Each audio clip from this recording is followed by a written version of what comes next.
Bonjour à tous et bienvenue au mot du pasteur. Nous vous souhaitons une bonne écoute. Soyez vraiment les bienvenus pour ce temps, pour ce moment. Le Seigneur a tellement de belles choses pour nous. Alors, on va recommander ce temps entre les mains du Seigneur et on va vraiment s'attendre à Dieu aujourd'hui. Dieu a tellement de bonnes choses à nous transmettre aujourd'hui et nous voulons véritablement recommander toutes choses entre ses mains. Élevons la voix, disons combien nous avons besoin de notre Dieu, combien nous avons besoin de lui, combien nous avons besoin de sa force, de sa capacité. Seigneur, ce midi, Seigneur, nous venons devant toi. Nous te demandons la grâce, Seigneur, d'être porté par toi. Nous te demandons la grâce, Seigneur, d'être saisi par toi. Nous te demandons la grâce, Seigneur Père, que nous puissions encore aujourd'hui, Seigneur, écouter, Seigneur, la sagesse qui vient de ta part. Seigneur, tu nous fais tellement de bien au travers de ce temps, au travers de ce moment. Et Seigneur, nous sommes véritablement reconnaissants. Alors, Père, merci. Véritablement, nous sommes dans ce deuxième jour de jeûne et prière. Pour 48 heures, on te cherche. En fait, deuxième, un jour et demi, 24 heures après. On s'attend véritablement à toi, Seigneur. Alors, merci, Seigneur, pour tout ce que toi, tu vas produire, tout ce que tu vas accomplir, Père, en ce midi. Toi qui viens, Seigneur, donner la révélation de ta parole. Toi qui viens, Seigneur, nous instruire. Et toi qui viens nous montrer la voie qu'on doit suivre. Alors, Père, nous prions vraiment que tu puisses conduire toutes choses pour ta seule gloire. Père, nous te recommandons toutes choses entre tes mains. Au nom de Jésus. Amen. Amen. Amen, amen, amen. Waouh. On a envie de prier là. On a envie de prier.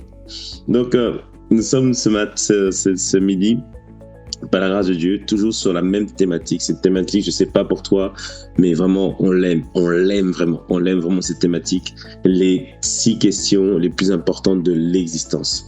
Et ça, je ne sais pas pour toi, mais ça me fait beaucoup de bien. Et c'est des questions vraiment essentielles auxquelles on doit répondre pour donner un nouveau sens à notre vie.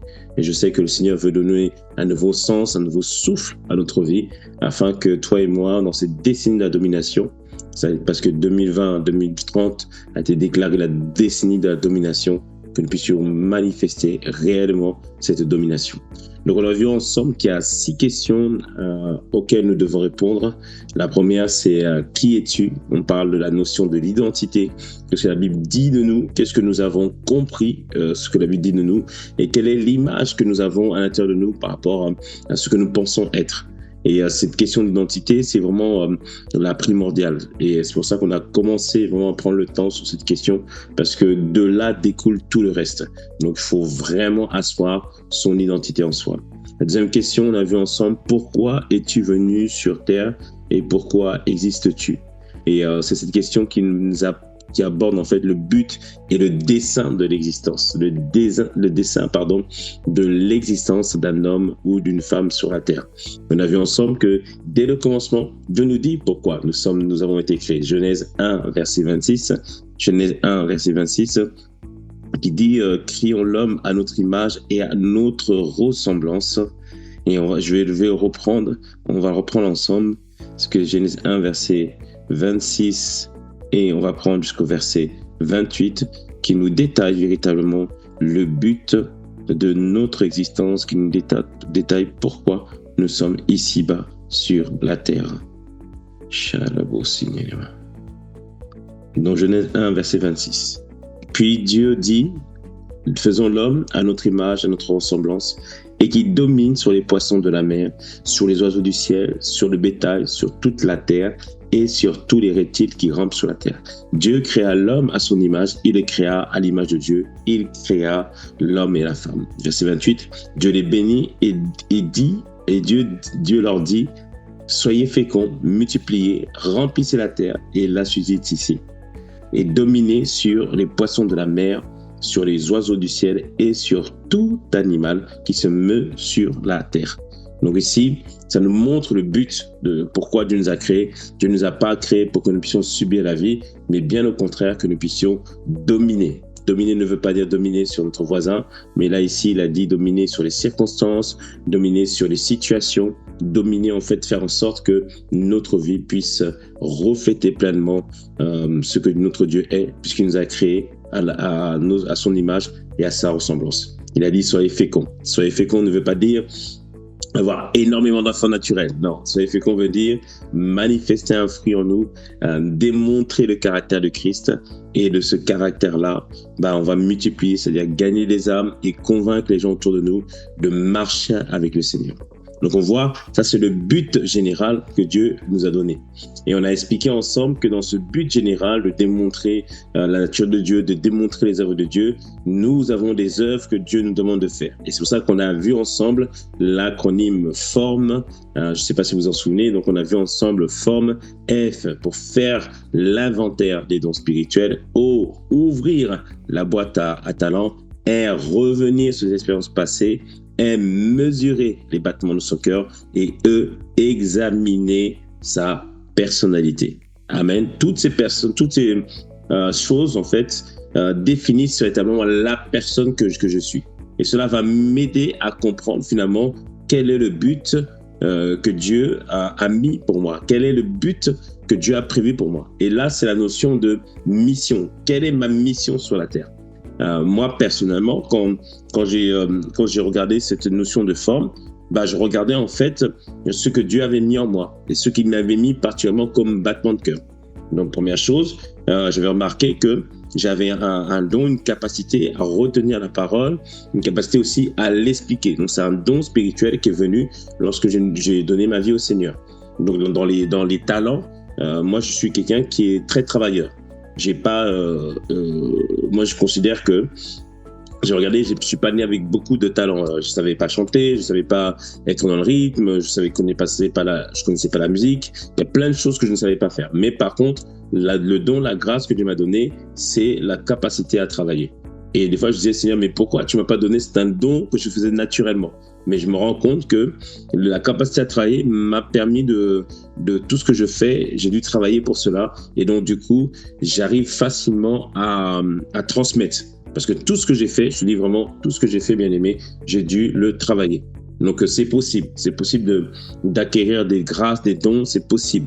Et vraiment, je voudrais vraiment que tu puisses croire que aujourd'hui, si tu me vois parler devant toi, mais sache que toi, tu es beaucoup plus doué que moi. Oui, bien aimé, tu es beaucoup plus doué que moi. Dieu t'a mis beaucoup plus de dons que moi. Moi, je suis dans Matthieu 25, je suis celui qui avait reçu un seul talent, mais qui a décidé de ne pas l'enterrer, par la grâce de Dieu. D'autres ont reçu 5 talents, il ne faut pas grand-chose avec.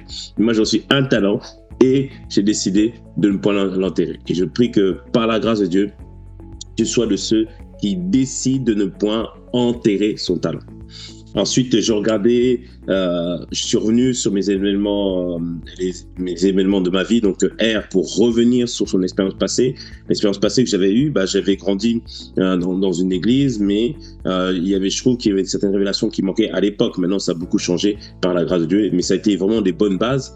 Mais quand je suis arrivé à ICC, j'ai entendu parler du Saint-Esprit. Je me suis dit non, il faut vraiment que les gens puissent bénéficier de cette grâce du Saint-Esprit. Et c'est là que est né un battement de cœur en moi, le désir que toute personne qui viendrait en Christ, toute personne que je rencontrerai, puisse vous rencontrer, vivre, expérimenter véritablement le royaume. Et c'est là que je me suis dit, je suis un don. Je suis un don pour l'Église. Je suis un don pour aider les personnes. Ça, c'est ma mission. C'est ce que je suis. C'est pourquoi Dieu m'a suscité sur la terre. C'est pour être un don. Donc tout ça, en fait, j'examine la forme. J'examine par quoi je suis passé. Et en fait, c'est vraiment important de comprendre que il faut prendre ce temps avec le Seigneur pour faire en sorte que vous puissiez comprendre c'est quoi le but, c'est quoi votre raison d'être. Ça, c'est ma raison d'être. Moi, ma raison d'être à moi, c'est d'être un don. Un don pour l'Église, un don pour le monde, donc un don pour plusieurs, quoi. Amen. Donc, je disais que vous regardez, on examine la forme. La forme nous permet de comprendre quelle est notre raison d'être, quel est notre énoncé de mission. Et tout à l'heure, je donnerai des exemples. Mais maintenant, une fois que je connais ce que je suis appelé à être, maintenant, il faut que je me pose la question, finalement, qu'est-ce que je vais faire? Quelles sont les œuvres maintenant que Dieu attend de moi? Qu'est-ce que je vais pouvoir appliquer? Qu'est-ce que je vais pouvoir mettre en place? Quelles sont les choses maintenant qui vont sortir de moi? Ou quelle est la direction que va prendre ma vie? Parce que je peux savoir ce pourquoi je suis là, mais pas savoir où je vais. Et c'est là que la question de la vision, la troisième question, où vas-tu, est extrêmement importante. Parce que cette question concerne vraiment quelle est la direction que je vais donner à ma vie. Première chose, notez ceci, que la vision est une loi spirituelle. C'est-à-dire que c'est une loi établie par Dieu. Quand on parle de loi spirituelle, c'est-à-dire que c'est une loi qui est dans le monde visible et une loi qui s'applique à tout le monde. Que vous soyez en croyant ou incroyant, comprenez bien une chose, que la vision parle à tout le monde. Il y a des gens qui ne sont pas croyants, mais parce qu'ils ont une vision pour leur vie, ils ont été en capacité de faire certaines choses. Donc la vision, c'est vraiment un principe spirituel et nous devons tous appliquer ce principe. Donc Jésus en parle en Luc 11, verset 34, verset 36. Luc 11, verset 34, 36. Il dit, tes yeux sont comme une lampe pour ton corps. Si tes yeux sont en bon état, tout ton corps jouit de la lumière. Mais s'ils sont malades, tout ton corps est plongé dans l'obscurité. Faites donc attention à ce que ta lumière ne soit pas obscurcie. Et si ton corps tout entier est dans la lumière, sans aucune partie dans l'obscurité, il jouira pleinement de la lumière, comme lorsque la lampe t'éclaire de sa clarté. Donc Jésus ici nous parle des yeux, mais il dit que les yeux sont comme une lampe. Et là, en fait, il est en train de nous expliquer, faire un parallèle entre les yeux du corps qui sert à diriger le corps, à savoir où on va, avec les yeux, pas du corps, mais les yeux spirituels. Et il nous fait comprendre que si nous avons des bons yeux, nous pouvons comprendre, nous pouvons saisir ce que Dieu veut pour nous. En fait, la vision, c'est vraiment ce que nous voyons, pas lorsqu'on a les yeux ouverts, mais lorsque nous fermons les yeux. C'est-à-dire ce que nous recevons, ce que nous avons à l'intérieur de nous. Amen. Donc, c'est-à-dire que la vision correspond, bien aimé, au rêve que tu as pour ta vie, au rêve que tu as pour ton foyer, au rêve que tu as pour l'Église. C'est ça, la vision. Amen. C'est-à-dire, c'est qu'est-ce que je vois lorsque je ferme les yeux, nous dit l'apôtre Ivan dans ses enseignements. Lorsque je ferme les yeux, qu'est-ce que je vois? Et on doit comprendre, bien aimé, que la question de la vision est extrêmement importante. Extrêmement importante. Tout à l'heure, j'ai écrit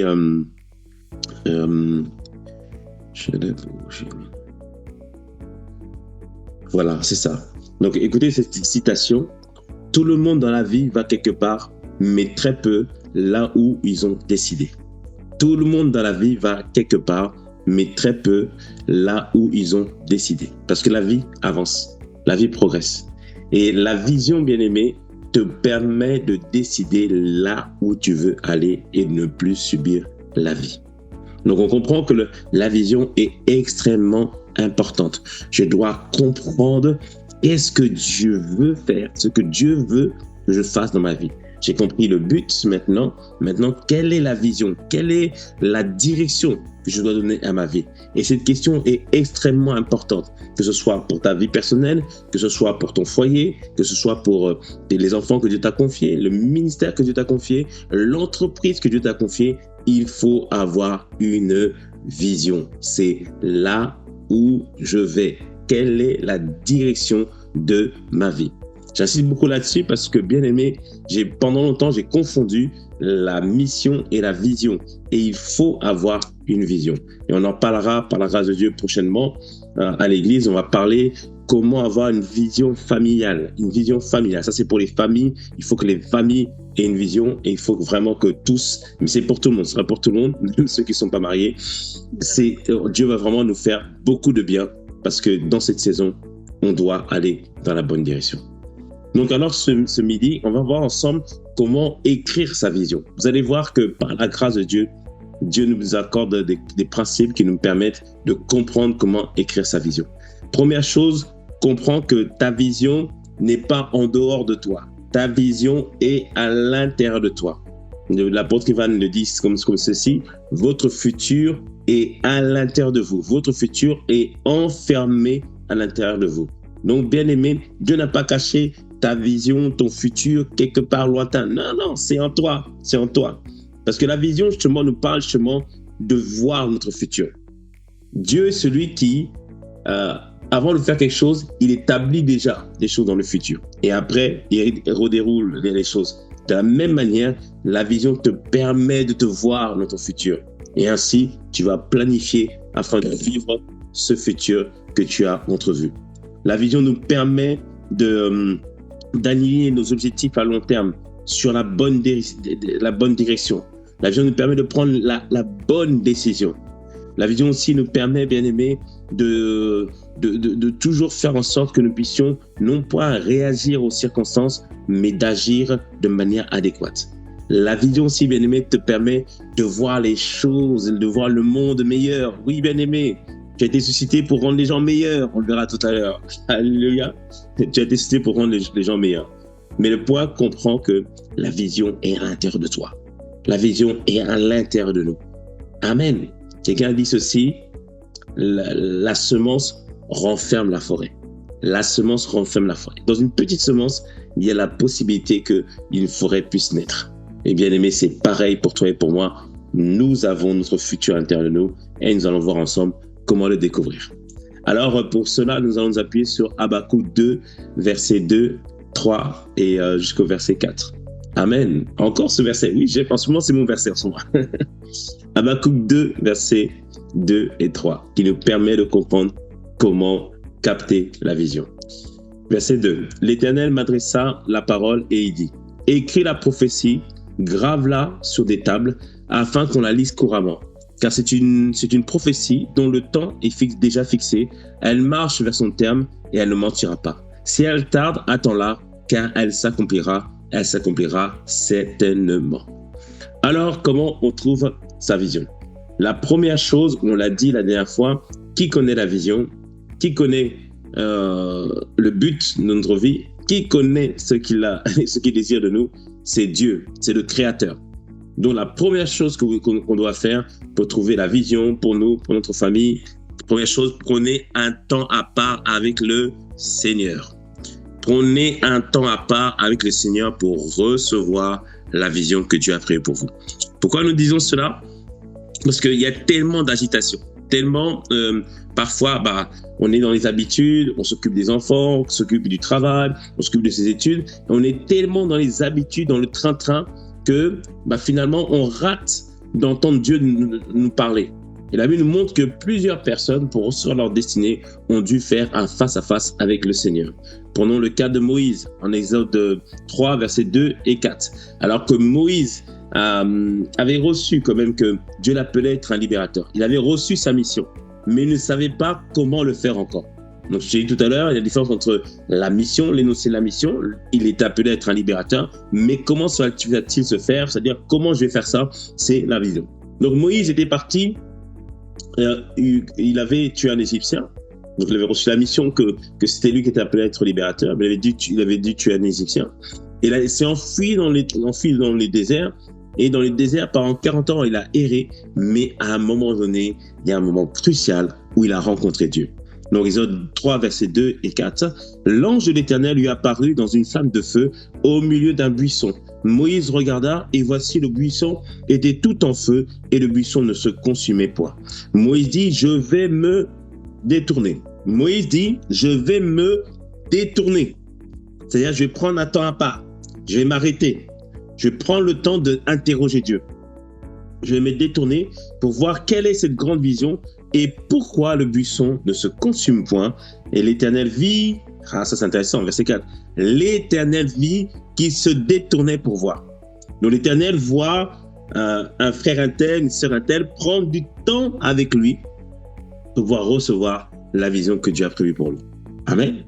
Donc il dit, l'Éternel vit qui se détournait pour voir, et Dieu l'appela au milieu du buisson et dit, Moïse, Moïse. Et il répondit, me voici. Donc on voit ici que Moïse, pour recevoir ce que Dieu a prévu pour lui, la vision que Dieu a prévue pour lui, il s'est arrêté. Il s'est arrêté. Il est parti discuter, s'entretenir avec le Seigneur. Et après, Dieu lui explique ce qu'il doit faire, qu'est-ce qu'il devrait aller dire à Pharaon, etc. Donc on voit qu'ici, la révélation de la destinée, de la vision, c'est d'abord un temps de rencontre avec le Seigneur. Alléluia. Quelqu'un dit ceci, il faut se positionner pour capturer la vision. Se positionner veut dire que je prends un temps à part. Je prends un moment avec le Seigneur pour dire, Seigneur, là, moi, ma prière avec Dieu maintenant, c'est Seigneur, et ça marche, hein. En ce moment, ça marche. J'avais fait une prière au Seigneur. J'ai dit, Seigneur, tu ne peux... Enfin, j'avais entendu Pasteur Mamadou Carambéry dire cela. Il dit, Dieu ne peut pas vous reprocher de ne pas avoir fait telle chose s'il ne vous a pas révélé la chose. J'ai dit, Seigneur, tu dois me révéler ma vision. Tu dois me révéler ma destinée. Sinon, tu ne pourras pas me dire que tu n'as pas fait ce qu'il faut. Amen. Des fois, il faut faire des prières comme ça avec le Seigneur. Et il va t'éclairer par la grâce de Dieu. Donc, je comprends et saisis que je dois me positionner. Je dois trouver le moyen de chercher véritablement le Seigneur. Amen. Et lorsque je prie, je cherche Dieu, dans ce moment-là, méditez aussi la parole. Méditez la parole parce que Dieu va vous parler au travers de la parole. Dieu va vous révéler ses instructions au travers de la parole. Amen. Donc, première chose, on a dit, prendre un temps à part avec Dieu. Donc, dans ce temps à part avec Dieu, deuxième chose, dans Habakkuk, on a dit, écris la prophétie. Donc, qu'est-ce que vous allez faire? Vous allez écrire tous les désirs qui passent dans votre tête. C'est-à-dire, toutes les pensées que vous allez avoir, vous allez écrire sur un papier. Oh, je voudrais faire ça, je vais faire ceci, je voudrais faire cela, etc. Vous écrivez tout, vous écrivez tout. Peut-être qu'il y aura plusieurs pages, plusieurs dizaines de pages, mais écrivez tout. Tout ce qui va passer dans votre tête, écrivez-le. Amen. Parce que Dieu nous parle par nos pensées. Dieu nous parle par nos pensées. Parfois, vous savez, quelqu'un vous dit, Dieu m'a parlé, Dieu m'a dit ça. Mais en fait, il a reçu une pensée, en fait. Il n'a pas forcément reçu une voix audible, mais il a reçu une pensée. Et Proverbe 12, verset 5, je prends la version Sommer, Proverbe 12, verset 5, la version Sommer dit « Les projets des justes sont orientés vers ce qui est droit ». C'est-à-dire que, ici, que les justes, nous sommes les justes, alléluia, nous qui marchons avec sincérité avec Dieu, nous qui avons décidé de marcher selon lui, il dit que les projets des justes sont orientés vers ce qui est droit. C'est-à-dire que nos pensées sont orientées vers ce qui est droit.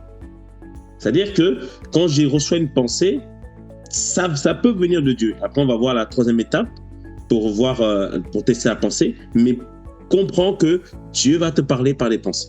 Donc, tu notes l'ensemble des pensées que tu peux avoir. Ensuite, troisième chose, vérifier si ces pensées sont en conformité avec la parole. Parce que maintenant, Proverbe 19, verset 21 nous dit ceci. Proverbe 19, verset 21 nous dit « Il y a dans le cœur de l'homme beaucoup de projets, mais c'est le dessein de l'Éternel qui s'accomplit. » Donc, je liste mes pensées.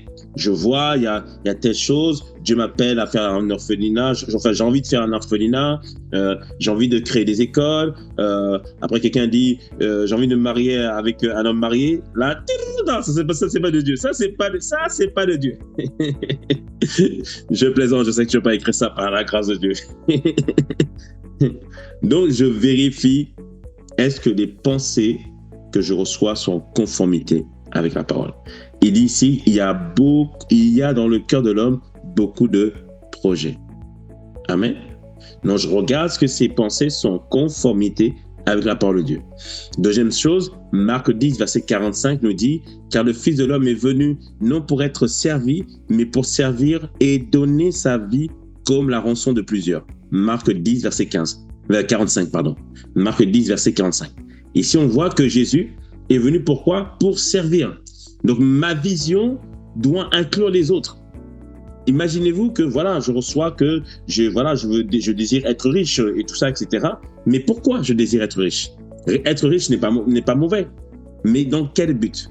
Oh, c'est pour acheter des sacs de grande valeur. Non, je désire être riche pour que l'évangile avance, pour que les personnes puissent accéder à l'éducation, pour que les projets qui vont changer l'humanité puissent être mis en place. Ça vient de Dieu.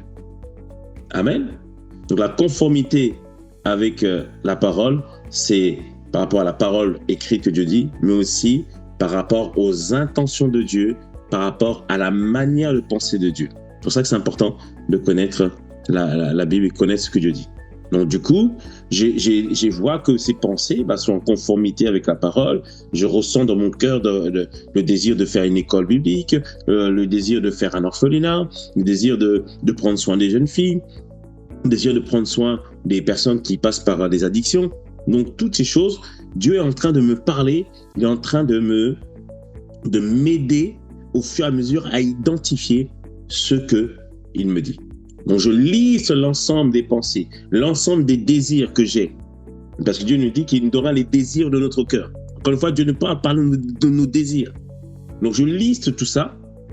Une fois que j'ai listé, je teste est-ce que c'est en conforme avec la parole de Dieu. Et puis, je barre. Et après, tu verras aussi, il y a d'autres pensées. Bon, tu dis, bon, ça, ce serait bien, mais c'est pas ce qui m'intéresse le plus. Donc, tu retiens véritablement les pensées, les désirs qui te tiennent le plus à cœur. Ensuite, donc on a dit, premièrement, prends un temps à parler avec Dieu. Deuxièmement, écris tous les désirs de ton cœur sur un papier. Troisièmement, on a dit, vérifie si ces désirs ou ces pensées sont en conformité avec la parole.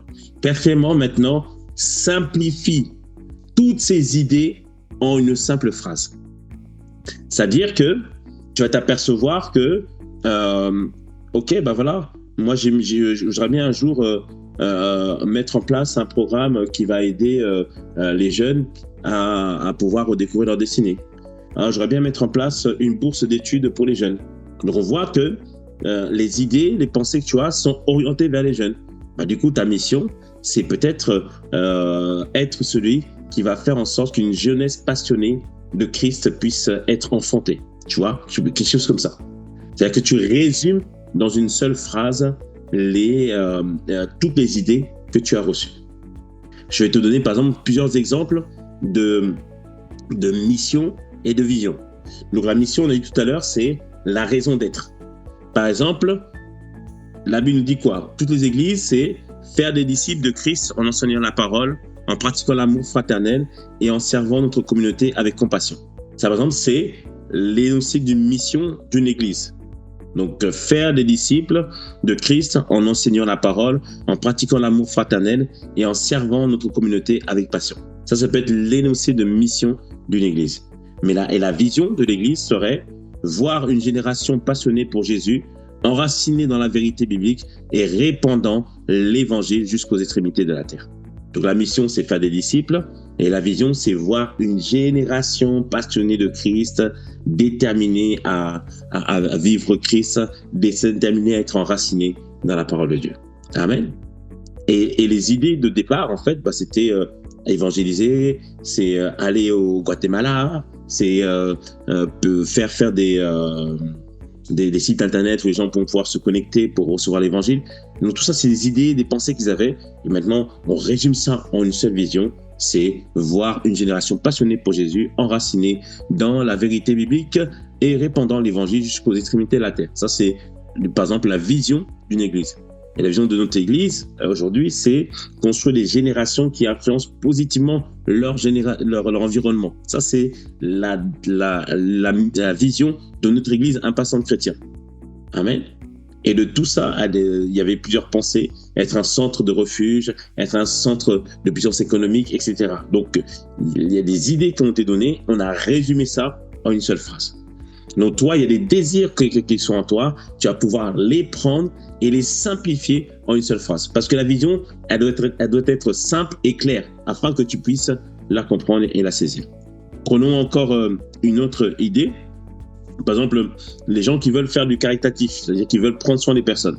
Donc la mission pourrait être répondre aux besoins des plus vulnérables en offrant aide et matériel spirituel, reflétant aussi l'amour et la justice de Dieu. Par exemple, ça c'est une mission. Donc, des gens qui veulent prendre soin des plus démunis. Et la vision serait un monde où chaque personne, en particulier les démunis, expérimente la bonté de Dieu à travers l'amour et la générosité de son peuple. Donc là, c'est quelqu'un qui dit, voilà, moi je veux répondre aux besoins des plus vulnérables, c'est ça, la mission. Et la vision, c'est que voir un monde où chaque personne, en particulier démunie, expérimente la bonté de Dieu à travers l'amour et la générosité de son peuple. Donc j'en prends encore une, par exemple dans l'entrepreneuriat. Quelqu'un qui a un désir d'entrepreneuriat. Et tu sens que voilà, toi, ton désir, c'est de mettre en place des programmes, des produits, des services pour le bien de l'humanité. Donc, par exemple, ta mission pourrait être offrir des produits et services de qualité en appliquant des principes bibliques d'intégrité, de justice et de bienveillance. Donc, par exemple, ça, c'est la mission. Donc, la personne, elle veut offrir des produits et services pour montrer les principes de Dieu et pour faire du bien à l'humanité. Et la vision pourrait être une entreprise qui glorifie Dieu, bénit ses employés et sa communauté, témoigne de Christ dans le monde des affaires. Amen. Donc on voit ici, la personne écrit un ensemble d'idées qui découlent de l'énoncé de mission, c'est-à-dire le pourquoi je suis sur Terre, et on résume tout cela en une seule phrase. Une phrase simple et facile à retenir. Amen. Prenons un autre cas. Par exemple, quelqu'un qui est passé par des moments difficiles. Okay. Qui est passé par des moments difficiles. Il y a beaucoup de choses que tu as vécues. On a dit à la fois que ça, c'est aussi un signe de ce que Dieu est capable de t'utiliser pour cela. Donc tu dis, voilà, peut-être que par exemple, tu n'as pas grandi sans parents. Toi, ta mission, ton désir, apporter en fait une solution à tous les jeunes, toutes les personnes qui n'ont pas eu la possibilité de pouvoir grandir dans un foyer ou dans un environnement qui les boostait.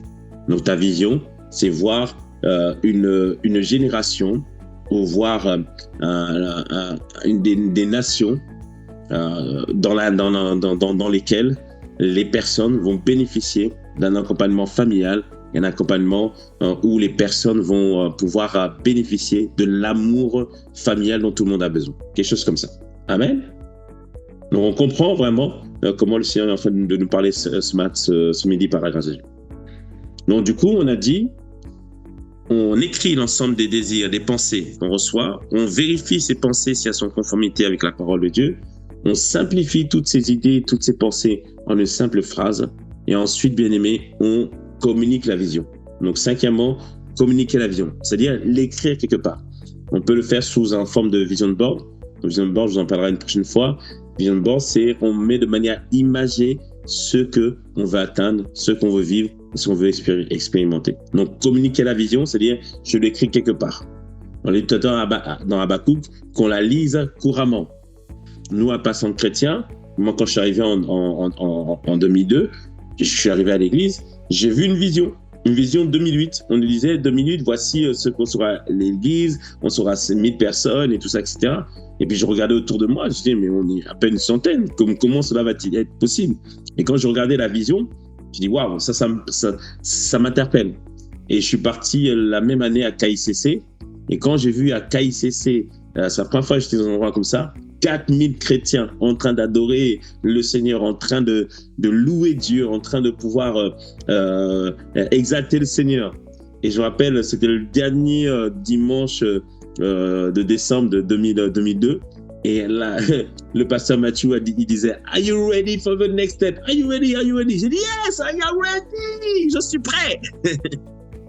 Et dès que je suis rentré de ce voyage à Londres, j'ai dit à l'apôtre Ivan, si c'est ce que vous voulez faire, alors moi je suis partant.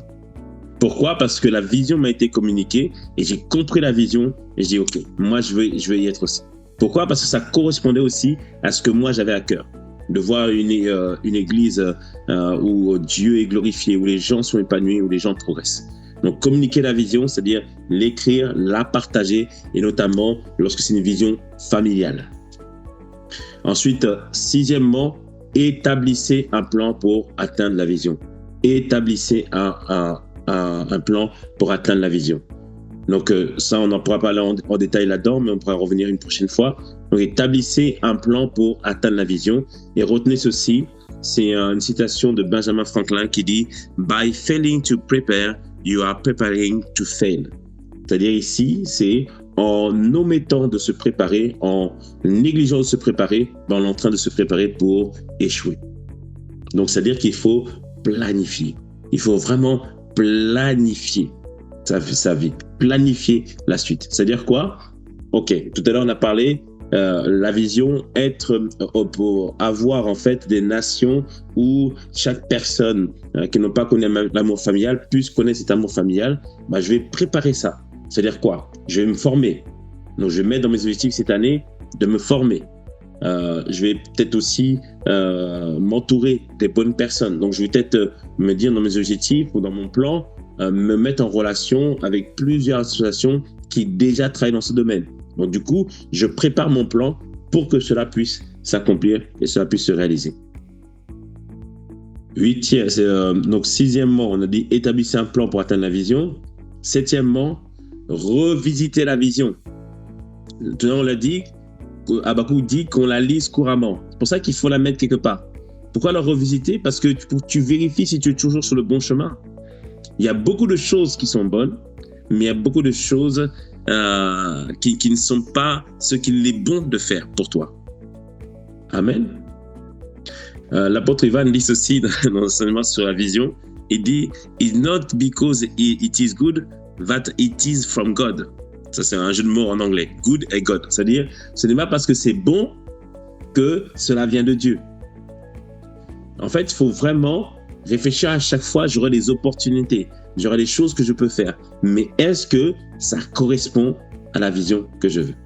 Ensuite, lorsque j'ai des victoires, lorsque je fais des grandes choses, je vais aussi revisiter. Parce que des fois, en fait, la victoire peut nous faire croire, ça y est, je suis arrivé. Super, j'ai réussi à prendre soin de 2 personnes pour que ces personnes-là arrivent à avoir de quoi manger. Mais dans ta vision, c'est pas ça. Dans ta vision, tu as dit avoir des associations, un réseau d'associations qui va pouvoir nourrir des milliers de personnes. C'est ça dans ta vision. Quand tu regardes, tu dis, ah non, je ne suis pas encore. Je dois encore progresser, je dois encore aller de l'avant. Non, je revisite ma vision, je vérifie si je suis sur le bon chemin. Et huitièmement, réévaluer votre vision. Réévaluer votre vision. Pourquoi? Parce que à mesure que vous grandissez, à mesure que vous acquérez de la connaissance, de la sagesse, votre vision va peut-être être de plus en plus large. Avant, tu avais pensé être quelqu'un qui va offrir un environnement pour les gens de ton quartier, mais au fur et à mesure que tu grandis, tu vas réaliser que non, je peux faire pour la nation, et après, dans la nation, je peux le faire pour toute la terre. C'est-à-dire qu'au fur et à mesure, ta vision va s'élargir. Et je proclame que ta vision va s'élargir dans le nom puissant de Jésus. Alléluia! Ta vision va s'élargir dans le nom de Jésus. Alors, qu'est-ce qu'on a dit aujourd'hui? L'importance de la vision, la puissance de la vision. La vision, c'est le rêve que tu as lorsque tu as les yeux fermés. Et cette vision, on a compris qu'elle n'est pas en dehors de moi, elle est à l'intérieur de moi. Et selon Habakkuk 2, versets 2 à 3, on a dit, première chose, prendre un temps à part avec le Seigneur. Deuxième chose, écrire tous les désirs, toutes les pensées qui viennent dans ton cœur. Troisième chose, vérifier est-ce que ces pensées, est-ce que ces désirs sont en conformité avec la parole de Dieu. S'ils sont en conformité par rapport à la parole de Dieu, c'est Dieu qui est en train de te parler. Alors, qu'est-ce que je fais? Je rassemble toutes ces idées, toutes ces pensées et je le résume en une simple phrase qui sera ma vision. Et ensuite, je communique, je mets quelque part cette vision. Je la mets sur papier. Important de le mettre sur papier. Important de l'écrire. Ensuite, j'établis un plan pour atteindre cette vision. Ensuite, on a dit septièmement, je revisite la vision, c'est-à-dire régulièrement, je lis la vision couramment pour réaliser est-ce que je suis sur le bon chemin ou pas.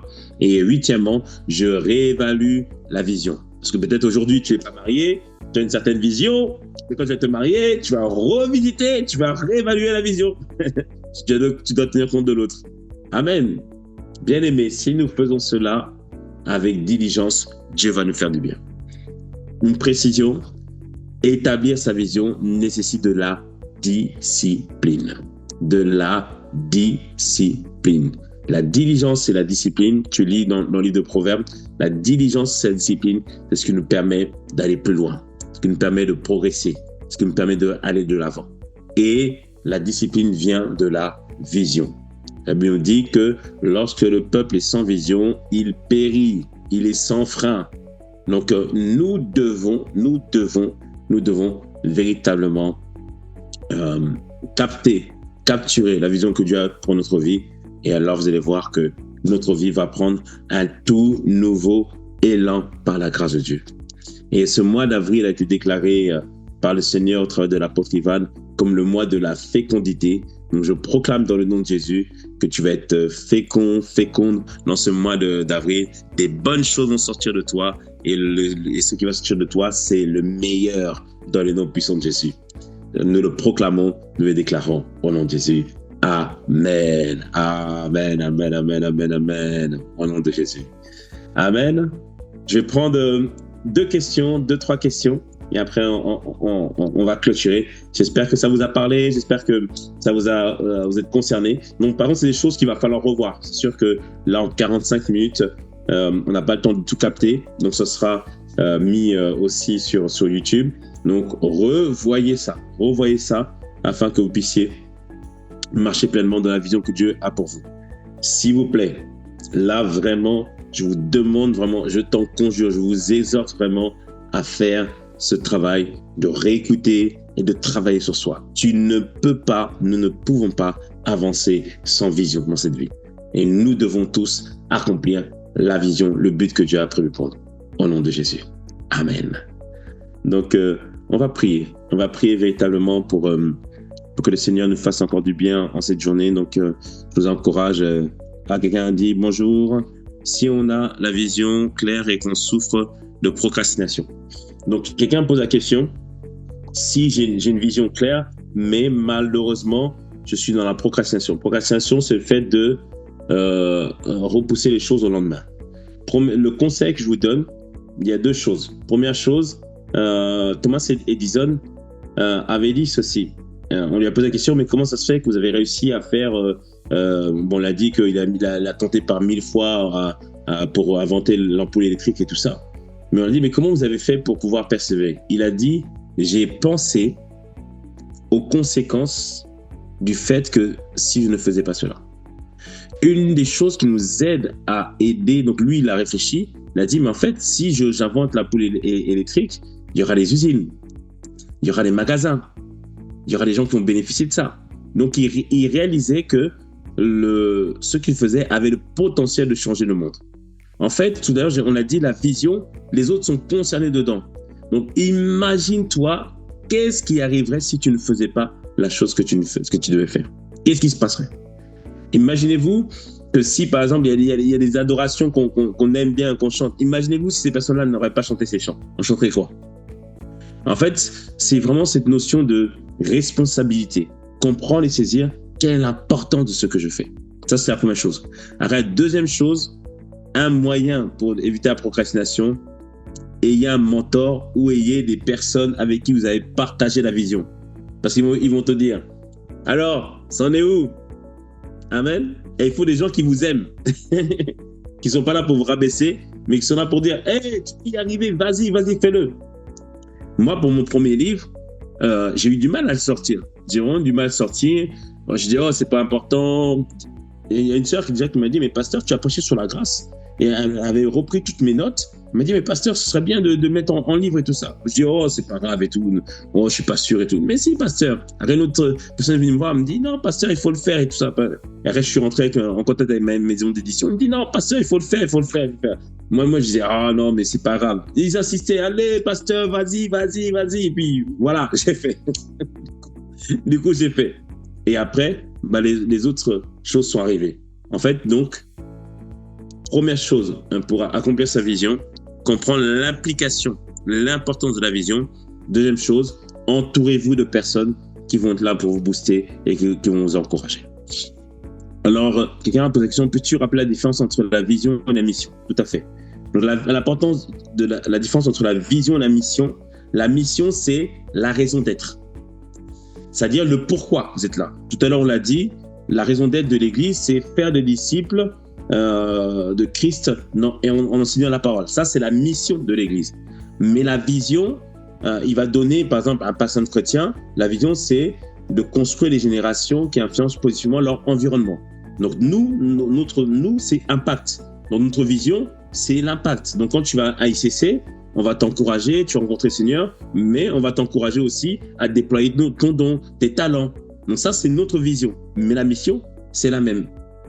Et notre Église, leur mission, c'est pareil de faire des disciples et tout ça, etc. Mais leur vision, peut-être qu'eux, ils vont mettre l'accent plus sur l'amour de Dieu. Donc pour eux, leur vision, c'est que chaque personne puisse expérimenter tout simplement l'amour de Dieu ou le rencontrer Dieu comme un père.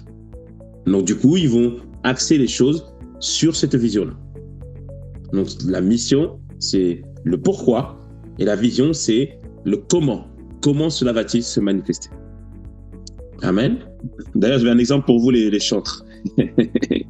Donc, les chantres, donc la mission des chantres, c'est élever le nom de Jésus pour la louange et l'adoration, par la louange et l'adoration, conduisant les gens à une relation plus profonde avec Dieu. Donc ça, c'est la mission des chantres. Élever le nom de Jésus par la louange et l'adoration, conduisant les gens à une relation plus profonde avec Dieu. Et la vision, c'est voir une génération adorant Dieu en esprit, en vérité, transformée par sa présence et répandant sa gloire dans le monde. Donc ça, c'est la vision. C'est comment on va le faire. Amen. Pasteur, est-ce qu'une vision peut-elle être liée avec une autre personne? En fait, une vision est souvent partagée. Je vais plutôt le dire comme ça. Par exemple, ICC, la vision d'ICC, c'est une vision qui englobe nos visions à nous. Moi, je suis à ICC parce que la vision m'a interpellé et j'ai voulu faire partie de ça.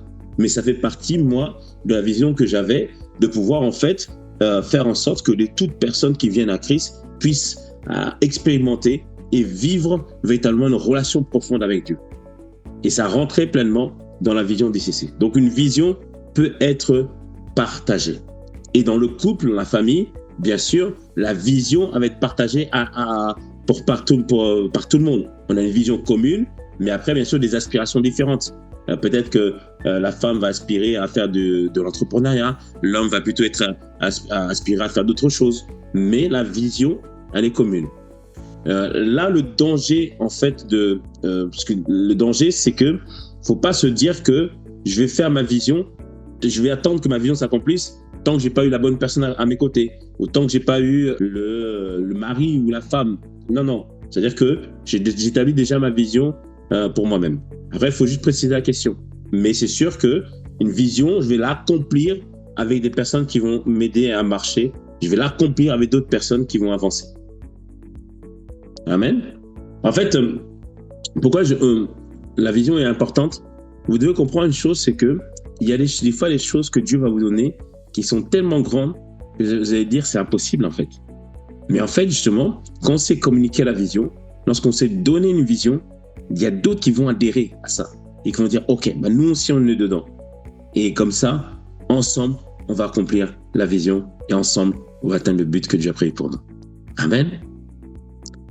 Donc, on va prier et ma prière vraiment pour chacun, c'est que Dieu nous donne la grâce de saisir la vision que Dieu a pour nous et que Dieu nous donne la possibilité maintenant de marcher selon son plan parfait. Seigneur, merci vraiment pour ces temps et pour ces moments. Seigneur, c'est vraiment une saison très particulière, une saison où tu désires que nous puissions vraiment être sensibles, attentifs à ce que toi tu dis, parce que Seigneur, 2025 n'est pas l'année de la confusion, n'est pas l'année où on met les choses de côté, n'est pas l'année où on va errer, où on va marcher en tâtonnant. Non, bien au contraire, c'est l'année où les choses se précisent, c'est l'année où les choses deviennent de plus en plus claires et c'est l'année où nous manifestons pleinement les bonnes œuvres que toi tu as préparées d'avance. Alors merci pour la vie de tout à chacun et merci Père pour ta gloire, Seigneur, qui se répand sur nous. Alors conduis-nous et inspire-nous, Seigneur. Nous te recommandons encore entre tes mains ce temps de jeûne et prière, ce temps, Seigneur, où on se met à part et ce temps où tu nous instruis. Que toute la gloire te revienne. Au nom de Jésus. Amen. Amen.